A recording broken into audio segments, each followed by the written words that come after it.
जय हिंद। आज हम लोग लेके उपस्थित हैं यूपी आरओ एआरओ का प्रीवियस पेपर है।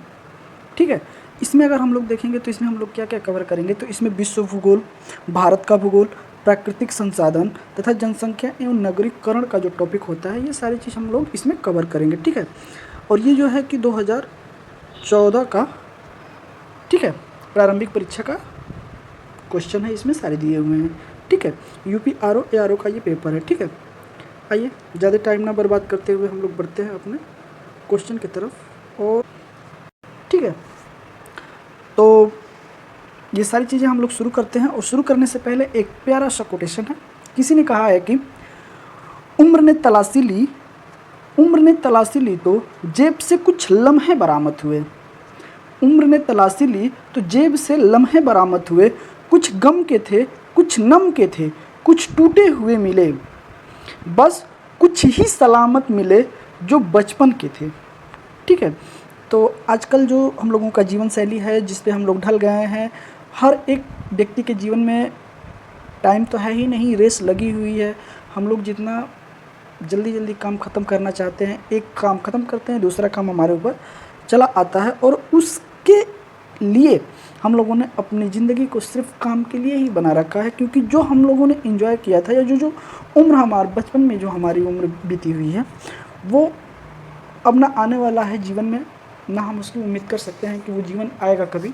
लेकिन बचपन का वो अलग ही मज़ा है। चलिए खैर, सब कुछ हम लोग छोड़ते हैं, आते हैं अपने टॉपिक पे। ठीक है, तो आज का ये रहा हमारा पहला क्वेश्चन। ठीक है, शुष्कता दशा संदर्भित है। ठीक है, आइए, तो ये है क्वेश्चन कि शुष्कता दशा संदर्भित है। ऑप्शन नंबर ए कह रहा है निम्न ताप से, ऑप्शन नंबर बी कह रहा है निम्न आर्द्रता से, ऑप्शन नंबर सी कह रहा है उच्च वाष्पन से, और ऑप्शन नंबर डी कह रहा है अति उच्च ताप से। ठीक है, चलिए आपको 10 सेकेंड का हम समय देते हैं, और तब तक आप इसका आंसर हमें बताइए। ठीक है, हम 10 सेकेंड वेट करते हैं। जो कि प्रीवियस क्वेश्चन है ये, तो हम ये नहीं कह रहे हैं कि हो, लेकिन होता है क्या कि पुराना क्वेश्चन कभी कभी रिपीट कर जाता है, या फिर क्वेश्चन का आइडिया क्या है, या क्वेश्चन उठा कहाँ से रहा है, इसी को देखने के लिए, उसी को समझने के लिए पैटर्न क्या होता है पेपर का, इसलिए हम लोग प्रीवियस पेपर करते हैं। ठीक है, तो चलिए अब बताइए इसमें आंसर क्या होगा। शुष्कता दशा संदर्भित है। ठीक है, निम्न ताप से, निम्न आर्द्रता से, उच्च वाष्पन से, अति उच्च ताप से। ठीक है, तो टाइम ना बर्बाद करते हुए हम लोग डायरेक्ट अपने आंसर पे आते हैं, और इसका आंसर हो जाएगा बी। क्या हो जाएगा? इसका सही आंसर हो जाएगा बी। ठीक है, निम्न आर्द्रता से। ठीक है, चलिए इसमें कुछ आगे पॉइंट दिए गए हैं, हम लोग उस पर भी आते हैं और उस पर भी चर्चा हम लोग करेंगे। ठीक है, देख लेते हैं आंसर क्या है। देखिए, इस पर आंसर दिया है उसका बी। ठीक है, शुष्कता दशा का जन्म निम्न आर्द्रता के कारण होता है। ठीक है, वायुमंडल में उपस्थित जल वाष्प को आर्द्रता कहते हैं। ठीक है, आर्द्रता को प्रति घन मीटर में मापा जाता है। ठीक है, ये कुछ पॉइंट है जो इम्पोर्टेंट है। ठीक है, आप लोग इसको नोट कर लीजिएगा। चलिए आइए बढ़ते हैं अगले क्वेश्चन पे। अगला क्वेश्चन हमारा कह रहा है कि क्षेत्रफल के हिसाब से विश्व का दूसरा बृहत्तम महाद्वीप कौन सा है। ठीक है, दूसरा सबसे बड़ा जो महाद्वीप है वो कौन सा है।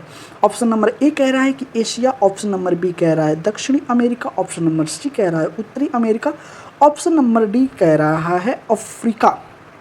ठीक है, तो आपको इसमें से आप दूसरा भी बताइएगा और पहला भी बताइएगा। ठीक है, फर्स्ट और सेकंड आपको दोनों बताना है। ठीक है, कौन सा महाद्वीप है, और अगर आप चाहते हैं तो एक छोटा भी बता दीजिएगा, सबसे छोटा कौन सा महाद्वीप है। ठीक है, आइए चलिए, आप 10 सेकंड का समय है आपके पास, तब तक आप आंसर बताइए। देखिए, क्वेश्चन छोटा हो या बड़ा मायने ये नहीं रखता है। क्वेश्चन ये होता है कि हमें एग्जाम हॉल में क्वेश्चन हम कर पाते हैं, बना पाते हैं कि नहीं, इम्पोर्टेंट ये होता है। ठीक है, चलिए, तो दूसरा सबसे बड़ा महाद्वीप की अगर बात की जाए तो इसका आंसर क्या हो जाएगा, तो इसका आंसर हो जाएगा D. Is the right answer, D हो जाएगा। अफ्रीका महाद्वीप दूसरा होता है। पहले पे क्या आएगा, तो पहले नंबर पे आएगा एशिया। ठीक है, दूसरे नंबर पे आएगा अफ्रीका, तीसरे नंबर पे आएगा आपका उत्तरी अमेरिका, और चौथे नंबर पे आएगा आपका दक्षिणी अमेरिका। ठीक है, और अगर सबसे छोटा की बात की जाए तो सबसे छोटा कौन सा महाद्वीप है, तो सबसे छोटा ऑस्ट्रेलिया महाद्वीप है। ठीक है, कौन सा महाद्वीप है, तो ऑस्ट्रेलिया महाद्वीप है। सबसे छोटा की अगर बात की जाए तो ऑस्ट्रेलिया महाद्वीप है, ठीक है। ऑस्ट्रेलिया महाद्वीप सबसे छोटा है। सबसे बड़ा एशिया है, सबसे दूसरे नंबर पे अफ्रीका है, तीसरे नंबर पे उत्तरी अमेरिका, चौथे नंबर पे दक्षिणी अमेरिका और सबसे छोटा ये हो जाएगा, ठीक है। चलिए, अगर आप ये चाहते हैं कि सीरियल नंबर से ये सारी चीज़ें हमें बताया जाए तो आगे हम लोग देखते हैं कि आगे कैसे क्रम दिया हुआ है, ठीक है। आइए चलिए, आगे दिया है कि क्षेत्रफल की दृष्टि से विश्व में महाद्वीपों का क्रम निम्नलिखित घटते क्रम में दिया है, ठीक है। तो पहले नंबर पे आप देख रहे हैं एशिया है, दूसरे नंबर पे अफ्रीका है, तीसरे नंबर पे उत्तरी अमेरिका है और चौथे नंबर पे दक्षिणी अमेरिका है, पाँचवें नंबर पर अंटार्कटिका है और छठे नंबर पे यूरोप है और सातवें नंबर पे ऑस्ट्रेलिया आता है, ठीक है। यहाँ जनसंख्या निवास नहीं करती है, ठीक है, यहाँ जनसंख्या नहीं है। अगर जनसंख्या के हिसाब से देखेंगे तो सबसे बड़ा महाद्वीप, ठीक, और सबसे दूसरे नंबर पे भी अफ्रीका आएगा, ठीक है। चलिए आइए आगे बढ़ते हैं। आगे दिया है कि कौन सी नदी उड़ीसा में अपना डेल्टा बनाती है। तीसरा क्वेश्चन है हम लोगों का, ऑप्शन है गोदावरी, बी कह रहा है महानदी, सी कह रहा है नर्मदा और डी कह रहा है ताप्ती, ठीक है। आपके पास 10 सेकंड का समय है और आप इसको देख के और आप आंसर बताइए इसमें से आपका कौन सा आपके हिसाब से सही है, ऑप्शन क्या सही है इसमें, ठीक है। क्योंकि क्वेश्चन तो आपको बनाना ही पड़ेगा, जब तक आप क्वेश्चन नहीं बनाएंगे आपका रिजल्ट नहीं हो पाएगा और क्वेश्चन मुझे हर हाल में बनानी है, ठीक है। चलिए, तो कौन सी नदी उड़ीसा में अपना डेल्टा बनाती है, इसका सही आंसर हो जाएगा ऑप्शन नंबर बी, ठीक है, महानदी। महानदी जो है ये अपना डेल्टा जो है कि बंगाल की खाड़ी में गिराती है, ठीक है। और ये नदी कहाँ से निकलती है तो इसके बारे में भी कुछ की पॉइंट दिए हुए हैं आगे, अब हम लोग देखते हैं कि इसका सही आंसर क्या है, ठीक है। हमारे हिसाब से तो ऑप्शन नंबर बी हो जाएगा सही, ठीक है। आइए देखते हैं क्या है। देखिए, इसमें कहा गया है कि ऑप्शन नंबर बी इसका सही आंसर है और महानदी छत्तीसगढ़ के धमतरी जिले के सिहाना नामक पर्वत श्रेणी से निकलकर पूरब व दक्षिण पूर्व की ओर बहती हुई कटक उड़ीसा के निकट बड़ा डेल्टा बनाती है। इसकी लंबाई लगभग 851 किलोमीटर है। इसे छत्तीसगढ़ की गंगा कहते हैं, ये पॉइंट आपको याद रखना है, तथा उड़ीसा का शोक कहा जाता है, ठीक है। ये 2 पॉइंट आप जरूर याद रखिएगा इसमें। अगर इसमें हम देखें कि इसमें क्या क्या है तो इसमें एक जो है कि ये किस जिले से निकलती है, ठीक है, ये हो गया, किस पर्वत से निकलती है, ठीक है, उसके बाद इसकी लंबाई क्या है और अपना ये डेल्टा कहाँ बनाती है और इसे छत्तीसगढ़ में हम लोग क्या बोलते हैं और इसे उड़ीसा का शोक कहा जाता है। ये कुछ पॉइंट हैं आपको याद करने के लिए, ठीक है। चलिए आइए आगे बढ़ते हैं। बेतवा नदी मिलती है गंगा से, यमुना से, ब्रह्मपुत्र से, सोन से, ठीक है। हमें लग रहा है कि क्वेश्चन काफ़ी ज़्यादा हैं तो वीडियो लंबी हो जाएगी, इसलिए हम लोग इसको जल्दी से कराने की कोशिश में थोड़ा सा अपनी स्पीड को बढ़ाते हैं, ठीक है। चलिए बताइए, बेतवा नदी मिलती है गंगा से, यमुना से, ब्रह्मपुत्र से और सोन से, ठीक है। बेतवा नदी कहाँ से मिलती है, ठीक है। चलिए, तो बेतवा नदी को अगर देखा जाए तो बेतवा नदी की अगर बात की जाए तो इसका इस द राइट आंसर हो जाएगा बी, यमुना से ये मिलती है, ठीक है। यमुना से मिलती है बेतवा नदी। चलिए आइए आगे की पॉइंट हम लोग देखते हैं। आगे इसका आंसर दिया है बी, बेतवा नदी मध्य प्रदेश के रायसेन जिले में, ठीक है, मध्य प्रदेश के रायसेन जिले में बिंद पर्वत श्रेणी से उद्गम होती है, ठीक है, वहाँ से ये निकलती है। बेतवा नदी की कुल लंबाई लगभग 590 किलोमीटर है। यह हमीरपुर उत्तर प्रदेश में मिलता है, कहाँ, हमीरपुर जिला में आकर यमुना से मिल जाती है। यमुना की अन्य सहायक नदियाँ और है, केन है, चंबल है, टोंस है, सिंध है, ये सारी किसका, यमुना की सहायक नदियाँ हैं, ठीक है। बेतवा की सहायक नदी, तो बेतवा की सहायक नदी है बीना, जमनी तथा धौसान, ठीक है। तो ये बेतवा की भी याद रखिएगा और ये यमुना की भी याद रखिएगा। और ये बेतवा नदी कहाँ मिलता है तो हमीरपुर उत्तर प्रदेश में मिलता है। किस नदी में मिलती है तो यमुना नदी में मिलती है, ठीक है। आइए आगे बढ़ते हैं। आगे दिया है कि भारत में कुल कितने समुद्र के किनारे पर, भारत के कितने राज्य समुद्र के किनारे पर हैं। 7, 8, 9, 10 आपको बताना है। अगर ये भारत की अगर बात की जाए, एक मिनट, अगर भारत की अगर हम बात करें तो भारत के कितने राज्य हैं, ठीक है, जो समुद्र के किनारे बसे हुए हैं, ठीक है। तो अगर यहाँ बात करेंगे तो यहाँ हो जाएगा गुजरात, यहाँ हो जाएगा आपका महाराष्ट्र, अच्छा, इसका राइट आंसर अगर देखा जाए तो इसका अगर राइट आंसर की बात की जाए तो इसका राइट आंसर हो जाएगा हमारा 9, ठीक है, सी इसका इज द राइट आंसर। अब देखिए कौन कौन सा है, बिल्कुल आगे हम लोग पढ़ेंगे कि कौन कौन सा है, लेकिन हम आपको मैप के थ्रू भी कुछ समझा देते हैं, ठीक है। यहाँ गुजरात हो गया, महाराष्ट्र हो गया, ठीक है, और इसी के बीच में आपका गोवा आ जाएगा, इसी के बीच में आपका आ जाएगा कर्नाटक, कर्नाटक के बाद यहाँ आ जाएगा केरला, केरला के बाद तमिलनाडु, तमिलनाडु के बाद कर्नाटक, कर्नाटक के बाद उड़ीसा, और उड़ीसा के बाद बंगाल, ठीक है। तो आप याद रखिएगा 5 इधर हैं, इधर कितने हैं, तो इधर 5 हैं, और इधर कितने हैं, तो इधर 4 हैं, ठीक है। तो 9 राज्य ऐसे हैं जो समुद्री सीमा बनाते हैं। अगर ये पूछ देगा कि भारत का वो कौन सा राज्य है जो सबसे ज़्यादा समुद्री सीमा बनाता है, तो वो आपका गुजरात हो जाएगा, ठीक है। आइए आगे देखते हैं क्या है। भारत के 9 राज्य तटरेखा से लगे हैं। ये राज्य गुजरात, महाराष्ट्र, गोवा, कर्नाटक, केरल, तमिलनाडु, आंध्र प्रदेश, उड़ीसा और पश्चिम बंगाल है। भारत में सर्वाधिक लंबी समुद्र तटीय सीमा वाला राज्य गुजरात है। इसकी समुद्र रेखा की लंबाई 1600 किलोमीटर लंबी है, ठीक है, याद रखिएगा। आप नक्शे में भी देख सकते हैं, ये गुजरात हो गया, ये महाराष्ट्र हो गया, ये गुजरात हो गया, ये महाराष्ट्र हो गया, और बिल्कुल इसी के बीच में यहाँ गोवा हो जाएगा, कर्नाटक हो जाएगा, केरला हो जाएगा, तमिलनाडु, आंध्र प्रदेश, उड़ीसा, और ये पश्चिम बंगाल हो जाएगा, ठीक है। चलिए आगे बढ़ते हैं अपने अगले क्वेश्चन के तरफ, ठीक है। अगला क्वेश्चन हम लोगों का ये कह रहा है कि भारत में सबसे अधिक उपजाऊ मृदा कौन सी है। तो लाल मृदा, काली मृदा, जलोढ़ मृदा, चूनेदार मृदा, ठीक है।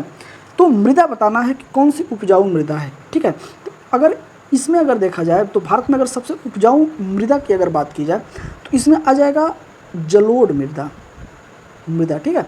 ऑप्शन नंबर सी हो जाएगा, ठीक है, जलोढ़ मृदा। आइए आगे बढ़ते हैं, देखते हैं क्या दिया है। तो क्षेत्रफल की दृष्टि से भारत में सबसे अधिक क्षेत्रफल पर जलोढ़ मृदा का विस्तार है। जलोढ़ मृदा का निर्माण नदियों के निक्षेपण से होता है। जलोढ़ मृदा में नाइट्रोजन एवं फास्फोरस की मात्रा कम होती है। इस मृदा में पोटास एवं चूना पर्याप्त मात्रा में होता है। भारत में उत्तर का मैदान, गंगा का मैदान, ब्रह्मपुत्र एवं गोदावरी का मैदान, कावेरी का मैदान आदि जलोढ़ मृदा के निक्षेपण से बने हैं। इस मिट्टी में गेहूँ, धान, अरहर, चना, मसूर, आलू, मक्का आदि उगाए जाते हैं। जलोढ़ मृदा के अंतर्गत बांगर एवं खादर मिट्टी आती है, ठीक है। जलोढ़ मृदा सर्वाधिक उपजाऊ होती है, ठीक है। आप इसको एक बार पढ़ लीजिएगा। आइए आगे बढ़ते हैं। अगला क्वेश्चन है कि साधारणतः औरवैंकी खरपतवार पाया जाता है, ठीक है। चलिए ऑप्शन नंबर ए दिया है तंबाकू के खेत में, ऑप्शन नंबर बी दिया है चना के खेत में, ऑप्शन नंबर सी दिया है धान के खेत में, ऑप्शन नंबर डी दिया है गेहूं के खेत में, ठीक है। औरवैंकी की अगर बात की जाए तो ये किस में पाया जाता है। ये खरपतवार है, घास है, ठीक है, और उसका ये नाम है, और नाम है औरवैंकी, और ये किसके खेती में पाया जाता है। इसका is the right answer A हो जाएगा, ठीक है, इसका is the right answer A हो जाएगा। और इसके बारे में कुछ फैक्ट हम लोग आगे देखते हैं, देखते हैं इसका सही आंसर क्या है। चलिए इसका आंसर ए है, ठीक है, सॉरी, हाँ तंबाकू है, ठीक है। इसका आंसर क्या हो जाएगा, ए हो जाएगा। वैज्ञानिक भाषा में औरवैंकी या हिंदी में अंग्या के नाम से जाना जाने वाला यह परजीवी किस्म का पौधा है। तो यह क्या है, परजीवी है, ठीक है। अब परजीवी, सहजीवी, मृतजीवी, ये सारे पौधे के जो किस्म होते हैं, ये सारे हम लोग अलग वीडियो में कभी डिस्कशन कर लेंगे, ठीक है। तो ये परजीवी किस्म का पौधा है जो तंबाकू के अलावा चना, सरसों, टमाटर व जीरे की फसल को भी खराब कर देता है, ठीक है। तो इसको निकालना पड़ता है खेत से, ठीक है। चलिए आइए आगे बढ़ते हैं, ज़्यादा देर न करते हुए, क्योंकि हम लोगों के पास ज़्यादा समय नहीं है। तो सबसे अधिक प्रोटीन पाई जाती है, ठीक है, सबसे अधिक प्रोटीन पाई जाती है उड़द के दाने में, अरहर के दाने में, मटर के दाने में, सोयाबीन के दाने में। अगर सबसे अधिक अगर प्रोटीन की बात की जाए तो सबसे अधिक जो प्रोटीन होता है वो पाया जाता है सोयाबीन में, ठीक है। इसलिए इसका is the right answer D हो जाएगा, ठीक है। आइए इसके बारे में कुछ फैक्ट देखते हैं। डी हमारा इज द राइट आंसर है, और इसमें दिया है कि सोयाबीन मानव पोषण एवं स्वास्थ्य के लिए बहुउपयोगी खाद्य पदार्थ है। सोयाबीन एक महत्वपूर्ण खाद्य स्रोत है। इसमें 38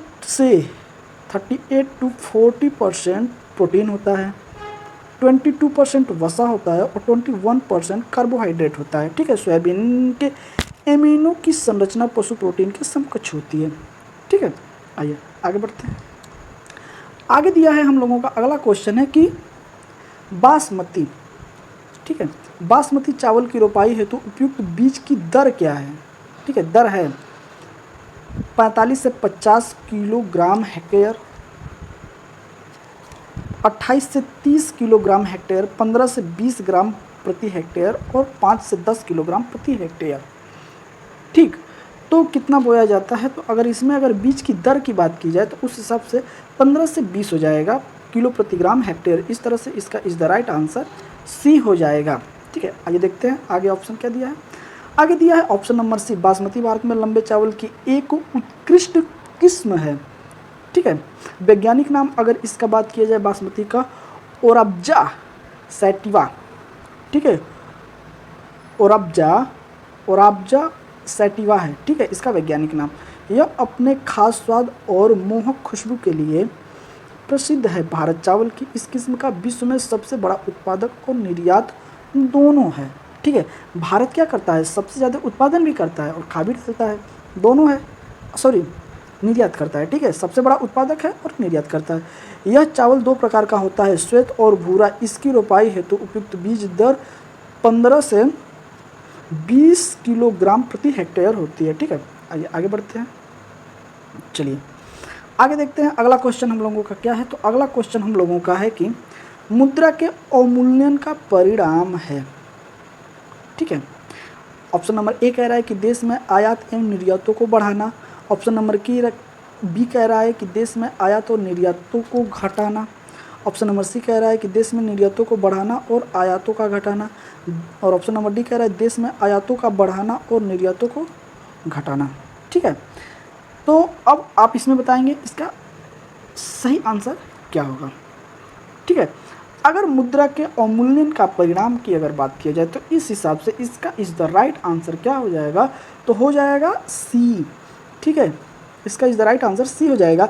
देश में निर्यातों का बढ़ाना और आयातों का घटाना। ठीक है, चलिए आइए आगे बढ़ते हैं, देखते हैं क्या है। ऑप्शन नंबर सी दिया है, यदि किसी मुद्रा का विनिमय मूल्य अन्य मुद्राओं की तुलना में जानबूझकर कम कर दिया जाता है तो उसे इस मुद्रा का अवमूल्यन कहते हैं। यह अवमूल्यन परिस्थितियों के अनुसार सरकार स्वयं करती है। देश में निर्यातों का बढ़ाना एवं आयातों का घटना मूल्य के अवमूल्यन का परिणाम होता है। ठीक है, आइए आगे बढ़ते हैं। आगे हम लोगों का क्वेश्चन है कि ह्यूमस उदाहरण है। ह्यूमस, ठीक है, मृदा की बात कर रहा है। ठीक है, तो मृदा संरचना का, क्रिस्टलाइट का, जैविक फोलाइट का उपयुक्त में से कोई नहीं। ठीक है, तो ह्यूमस उदाहरण है। अगर ह्यूमस की अगर बात की जाए तो इसमें इस तरह से इसका is the right answer C हो जाएगा। ठीक है, इसका is the right answer C हो जाएगा, जैविक फोलाइट का। अब जैविक फोलाइट क्या होता है इसके बारे में हम लोग आगे समझते हैं, देखते हैं आंसर क्या दिया है। तो ऑप्शन नंबर सी दिया है। ठीक है, क्या दिया है? तो यह जैविक प्रतिक्रिया के माध्यम से पौधे और पशु पदार्थ के अपघटन से उत्पन्न कार्बनिक पदार्थ की परत है। किसी भी मृदा में पाए जाने वाले सभी विच्छेदित कार्बन पदार्थों को ह्यूमस कहते हैं। ह्यूमस का निर्माण विभिन्न पादप एवं जंतु अपरदों के विच्छेदन द्वारा होता है। यह विच्छेदन मृदा में पाए जाने वाले कवक एवं जीवाणु आदि करते हैं। ठीक है, जो भी चीज़ें आप जब पारिस्थितिकी तंत्र कभी आप पढ़ेंगे, ठीक है, तो उसमें आपको ये सारी चीज़ें समझ में आ जाएगी।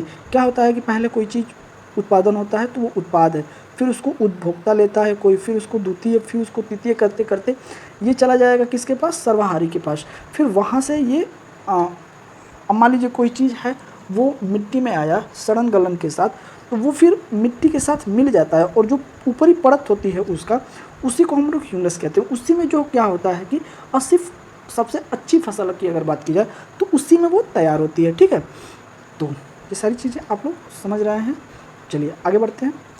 अगला क्वेश्चन क्या है कि निम्नलिखित में से, ठीक है, निम्नलिखित में से कौन सा राज्य इलायची के उत्पादन के लिए पहचान नहीं रखता है? ठीक है, इलायची का उत्पादन जो है वो इसमें नहीं रखता है। ठीक है, तो आइए, ऑप्शन नंबर ए कह रहा है केरल, ऑप्शन नंबर बी कह रहा है कर्नाटक, ऑप्शन नंबर सी कह रहा है तमिलनाडु, ऑप्शन नंबर डी कह रहा है उड़ीसा। तो इस समय पूछ रहा है कि नहीं है, मतलब वहाँ कौन सा स्टेट है, कौन सा राज्य है जहाँ इलायची का उत्पादन नहीं होता है, क्वेश्चन का यही कहने का मतलब है। ठीक है, तो इस तरह से इसका इस द राइट आंसर हो जाएगा ऑप्शन नंबर डी, उड़ीसा में नहीं होता है। ठीक है, इलायची का उत्पादन नहीं होता है, कहाँ, उड़ीसा में नहीं होता है। चलिए आगे देखते हैं क्या दिया है, तो आंसर दिया है डी। ठीक है, इलायची का उत्पादन भारत में केरल में होता है, कर्नाटक में होता है, दक्षिण तमिलनाडु राज्य में होता है। ठीक है, और अगर जूट की बात की जाए, अगर जूट, ठीक है, जूट अगर, तो उड़ीसा, पश्चिम बंगाल, असम और बिहार में जूट का उत्पादन होता है, जैसे यूपी में भी होता है। ठीक है, आइए आगे बढ़ते हैं। मुंबई की मीठी नदी निम्नलिखित में से किस झील से निकलती है? चलिए भैया आप बताइए कि मुंबई में एक मीठी झील है, ठीक है, वो किस मीठी नदी है, सॉरी मीठी नदी है, वो किस झील से निकलती है? तो ऑप्शन नंबर ए कह रहा है तुलसी झील, ऑप्शन नंबर बी कह रहा है बिहार झील, ऑप्शन नंबर सी कह रहा है पोवई झील, और ऑप्शन नंबर डी कह रहा है उपयुक्त में से कोई नहीं। ठीक है, तो अगर मीठी नदी की बात की जाए कि किस झील से निकलती है, तो वो झील हो जाएगा बिहार झील। ठीक है, ऑप्शन नंबर बी। ठीक है, अब इसका is the right answer B हो जाएगा बिहार झील। ठीक है, बिहार। अब एक स्टेट भी है बिहार।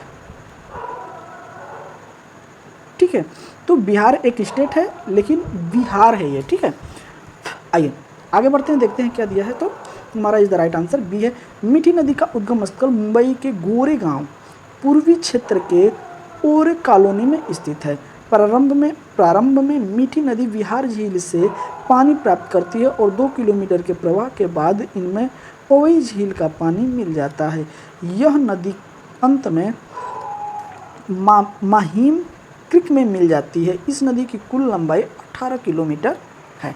ठीक है, चलिए अब आप यहाँ पे देखिए, ये यहाँ से आ रही है और ये जाके यहाँ मिल जाएगी। ठीक है, मीठी रिवर। ठीक है, आगे बढ़ते हैं। सॉरी, अगला क्वेश्चन हम लोगों को कह रहा है भारत में कोयला का सर्वाधिक उत्पादन किस राज्य में होता है? ठीक है, तो आज हम लोग 20 क्वेश्चन तो कर ही लेंगे, फिर आगे का क्वेश्चन जो है कल करेंगे। ठीक है, तो सर्वाधिक कोयले की अगर बात की जाए तो पश्चिम बंगाल में, उड़ीसा में, आंध्र प्रदेश में, मध्य प्रदेश में। अगर कोयले की बात की जाए कि सबसे ज़्यादा कोयला कहाँ होता है, तो सबसे ज़्यादा कोयला जो होता है वो होता है उड़ीसा में। कहाँ होता है? उड़ीसा में। ठीक है, ऑप्शन नंबर क्या हो जाएगा? बी। ठीक है, आइए आगे देखते हैं। चलिए, ऑप्शन नंबर बी इसका सही है। प्रश्नकाल के दौरान भारत में कोयला का सर्वाधिक उत्पादक राज्य उड़ीसा था। 2021-22 में इंडिया मिनरल्स बुक के आंकड़े के अनुसार वर्तमान में कोयला उत्पादक राज्यों का क्रम प्रकार है। तो 1 नंबर पे उड़ीसा है, 2 नंबर पे छत्तीसगढ़ है और 3 नंबर पे मध्य प्रदेश है, 4 नंबर पे हमारा झारखंड है। ठीक है, इसमें परसेंटेज भी दिया गया है। ठीक है, आइए चलिए आगे बढ़ते हैं।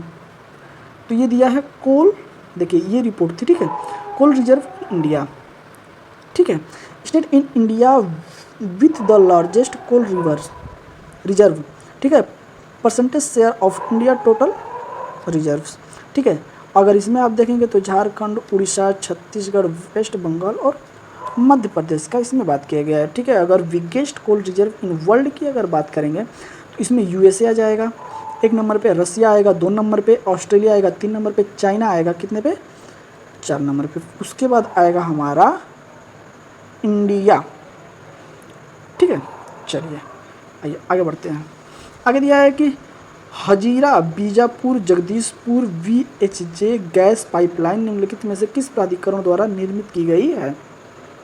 ठीक, तो आइए ऑप्शन नंबर ए कह रहा है कि Gas Authority of India Limited, B कह रहा है ऑयल इंडिया लिमिटेड और सी कह रहा है इंडियन ऑयल कंपनी और ऑप्शन नंबर डी कह रहा है हिंदुस्तान पेट्रोलियम कॉरपोरेशन लिमिटेड। ठीक है, तो अगर इसमें अगर देखा जाए बीजापुर जगदीशपुर HBJ की अगर बात की जाए तो इसका is the right answer A हो जाना चाहिए। मे भी आगे देखते हैं क्या दिया है ऑप्शन इसका, लेकिन इसमें gas Authority of India limited होगा। ठीक है, आइए आगे बढ़ के देखते हैं हम लोग क्या दिया है। तो इसका is the right answer A दिया है। हजारी बीजापुर जगदीशपुर गैस पाइपलाइन परियोजना का निर्माण gas Authority of India limited के द्वारा किया जा रहा है। ठीक है, चलिए आइए आगे बढ़ते हैं। और इस तरह से आज हम लोगों का 16वां क्वेश्चन है, अरावली श्रेणियों किस राज्य में स्थित हैं? राजस्थान में, हिमाचल प्रदेश में, उड़ीसा में और मध्य प्रदेश में। अगर अरावली श्रेणी की अगर बात की जाए, ठीक है, अरावली श्रेणी की अगर बात की जाए तो ये कहाँ स्थित है? तो इसका is the right answer A हो जाएगा मारो राजस्थान। ठीक है, इसका इज द राइट आंसर मारो राजस्थान। आइए आगे देखते हैं क्या है। चलिए, इसका is the right answer A दिया है।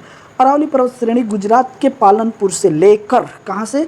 गुजरात के पालनपुर से लेकर राजस्थान एवं हरियाणा से होकर दिल्ली तक लगभग 800 किलोमीटर की लंबाई में विस्तृत है। इसका निर्माण प्रो कैम्ब्रिज काल में हुआ था। यह भारत सहित विश्व की सबसे प्राचीन पर्वत श्रृंखला है।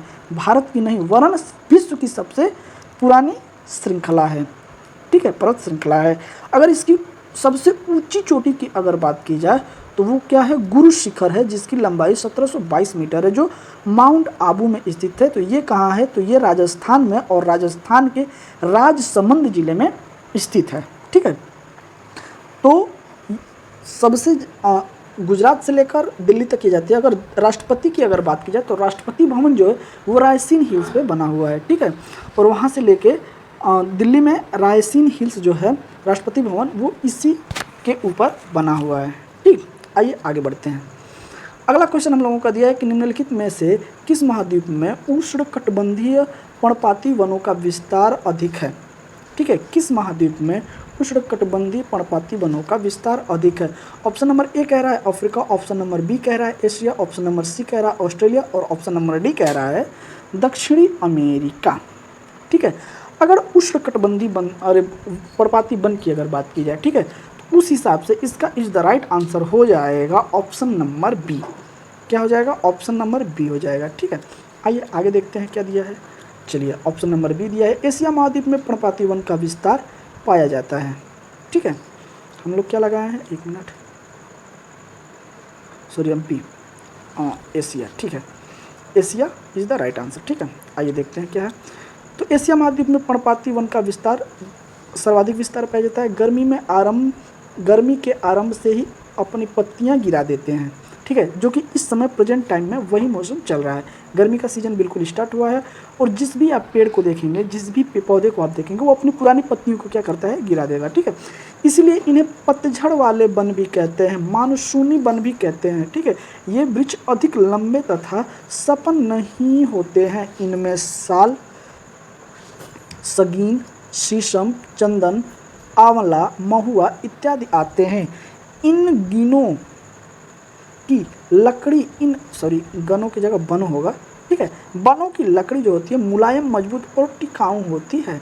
ठीक है, यहाँ थोड़ा सा मिसप्रिंट हो गया है, आप लोग यहाँ कर लीजिएगा। ठीक है, क्या है? वनों की लकड़ी मुलायम, मजबूत और टिकाऊ होती है। चलिए आइए, आज हम लोग का 18वां क्वेश्चन है कि सारगैसो समुद्र की विशिष्टता क्या है? ठीक है, पहले तो आप लोग ये बताइएगा इसमें। चलिए, ऑप्शन नंबर ये कह रहा है कि अति ठंडा पानी है, अति गर्म पानी है, अत्यधिक लवणीय पानी है, विशिष्ट समुद्री वनस्पति है। ठीक है, पहले सारगैसो की विशेषता बताइए आप लोग, फिर उसके बाद इसकी स्थिति बताइए। ठीक है, और ये चलिए आप लोग दो चीज़ बताइए, इसकी विशिष्टता बताइए और इसका क्या है इसकी स्थिति बताइएगा। ठीक है, तो सारगैसो समुद्र की विशेषता की अगर बात की जाए तो इसमें आ जाएगा विशिष्ट समुद्री वनस्पति है। ये सारगैसो नाम की एक घास है। ठीक है, एक घास है जो एक विशेष क्षेत्र में पाई जाती है, इसीलिए इसे सारगैसो सागर नाम दिया गया है। ठीक है, ये अटलांटिक महासागर में पड़ता है। ठीक है, अगर अटलांटिक महासागर की अगर बात की जाए तो देखिए, यहाँ आपका ये हो जाएगा ये ऊपर हो जाएगा आपका उत्तरी अमेरिका, ये नीचे हो जाएगा दक्षिणी अमेरिका, यहाँ हो जाएगा यूरोप और इसके नीचे फिर यहाँ हो जाएगा अफ्रीका। और ये ऐसे करके इसका कुछ इस आकार का वो अटलांटिक महासागर का नक्शा बनता है। और बिल्कुल ठीक यहीं पे ये क्या है? सारगैसो सागर है। ठीक है, बिल्कुल समुद्र के बीच में है और इसका आंसर क्या हो जाएगा, डी, विशिष्ट समुद्री वनस्पति के नाम से इसको जाना जाता है। आइए आगे बढ़ के देखते हैं। ठीक है, ऑप्शन नंबर डी हो जाएगा। सारगैसो समुद्र की विशिष्टता समुद्री वनस्पति के कारण है। उत्तर अटलांटिक महासागर में 20 अंश से 40 अंश उत्तरी अक्षांश तथा 35 अंश से 75 अंश पश्चिमी देशांतर के मध्य स्थित शांत एवं स्थिर जल क्षेत्र को सारगैसो सागर कहा जाता है। देखिए ये आपका क्या है, तो ये है आपका अटलांटिक महासागर, ये है आपका उत्तरी अमेरिका, ये है आपका दक्षिणी अमेरिका, ये आपका यूरोप है और ये आपका अफ्रीका है, बिल्कुल ये है, और यहीं बीच में है सारगैसो सागर। ठीक है, देखिए ये सारगैसो सागर बिल्कुल सागर के बीच में है। ठीक है, स्थित सारगैसो सागर, इस तट पर मोटी समुद्री घास तैरती है। ठीक है, इस घास को पुर्तगाली भाषा में सारगैसम कहते हैं। इसी नाम से इसका नाम सारगैसो सागर रखा गया है। ठीक है, चलिए आइए आगे बढ़ते हैं। मैक्सिको सबसे बड़ा उत्पादक है। ठीक है, आइए आगे बढ़ते हैं हम लोग। अब ये कह रहा है कि मैक्सिको जो है सोना का, तांबा का, जस्ता का, चांदी का। ठीक है, अगर मैक्सिको जो देश है, आप जब देखेंगे अमेरिका ना, तो अमेरिका का ऐसे करके कुछ नक्शा है ऐसे, और यहाँ से फिर एक खाड़ी निकली और यहीं से ऐसे करके जो ये देश है ये वाला, यही है मैक्सिको। ठीक है, ये जो देश है ये है मैक्सिको।